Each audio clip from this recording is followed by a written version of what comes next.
মানুষ মৃত ব্যক্তির জানাজার পর মরদেহ নিয়ে যখন কবরস্থানের দিকে রওনা হয়, তখন মৃত ব্যক্তি মানুষকে আহ্বান করে কোথায় নিয়ে যাওয়া হচ্ছে তা জানতে চায়, যা মানুষ শুনতে পায় না, কিন্তু অন্যান্য জীবজন্তু শুনতে পায়।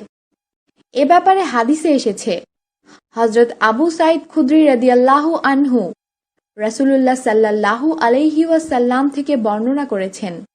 তিনি বলেন, যখন মৃত ব্যক্তিকে পুরুষেরা তাদের কাঁধে করে নিয়ে যায়, তখন যদি সে মৃত ব্যক্তি নেককার হয়, তাহলে সে বলে আমাকে পৌঁছে দাও, আর যদি বদকার হয়, তাহলে বলেন হায় আফসোস, একে কোথায় নিয়ে যাচ্ছে ওরা।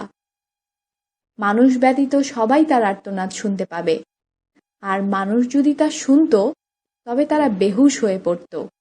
বুখারী।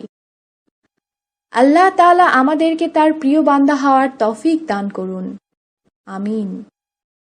আমাদের সাথেই থাকুন।